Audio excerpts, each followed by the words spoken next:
নমস্কার বন্ধুরা, এটা কি শাক বলুন তো? এই শাকটা কি আপনারা চিনতে পারছেন? অনেকেই হয়তো চেনেন না, আবার অনেকেই জানেন এটা কি শাক। এটা ব্রাহ্মী শাক।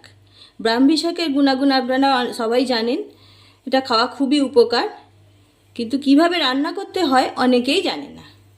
আমি কিভাবে ব্রাহ্মী শাক রান্না করব আপনারা দেখতে থাকুন। ব্রাহ্মী শাক ভাজা করব। আমি আলু নিয়ে নিয়েছি, সরু সরু করে কেটে নিয়েছি। আলুগুলো নুন হলুদ মাখিয়ে নেব, আর শাকগুলো খুব ছোট ছোট করে কেটে নেব। আলুটা নুন হলুদ মাখিয়ে রাখলে অনেকটাই নরম হয়ে যাবে। তার শাকটা আমি ছোট ছোট করে কেটে নিচ্ছি। একটা কড়াই বসিয়ে তেল দিয়ে দিয়েছি। এবার দিয়ে দিচ্ছি শুকনো লঙ্কা, কালো জিরা, আলুগুলো দিয়ে দিচ্ছি। আলুগুলো ভেজে নিই। আলুটা অনেকটাই ভাজা হয়ে গেছে। এবার আমি মাঝখানটা একটু ফাঁকা করে দিয়ে দিচ্ছি একটু ঘি। ব্রাহ্মী শাক কিন্তু ঘি ছাড়া ভাজবেন না, অবশ্যই ঘিটা দিতে হবে। এবার শাকগুলো দিয়ে দিচ্ছি, আলুর সঙ্গে ভালোভাবে ভেজে নেব। দেখুন শাকটা ভাজা হয়ে গেছে, এইরকম থাকবে। এইভাবে ব্রাহ্মী শাক ভাজলে দেখবেন একটুও তেঁতোও লাগবে না, কষাও হবে না।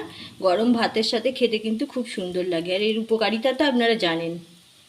রেসিপিটা যদি ভালো লেগে থাকে একটা লাইক শেয়ার করবেন, আর চ্যানেলটা সাবস্ক্রাইব করে পাশে থাকবেন। আরও একরকম পদ্ধতিতে আমি ব্রাহ্মী শাক ভেজে দেখাচ্ছি। তার জন্য কড়াই বসিয়ে দিয়েছি, গ্যাস অন করে দিয়ে দিচ্ছি ঘি। ঘি গরম হয়ে গেছে। ছোট ছোট করে মিহি করে কুচিয়ে রাখা ব্রাহ্মী শাক দিয়ে দিচ্ছি। অল্প লবণ দিচ্ছি। মিডিয়াম ফ্লেমে রেখে ব্রাহ্মী শাকটা ভেজে নিচ্ছি। মচমচে করে ভাজাটা হবে। অনেকটাই ভাজা হয়ে এসেছে, আরও একটু ভাজা হবে। ঠিক এই রকম হবে ভাজাটা। ভাজা হয়ে গেছে, আমি গ্যাসের ফ্লেমটা অফ করে দিচ্ছি। শাক ভাজা হয়ে গেছে, আমি একটা প্লেটের মধ্যে নিয়ে নিয়েছি। একটা আলু সিদ্ধ নিয়েছি, দিয়ে দিচ্ছি সর্ষের তেল, লবণ।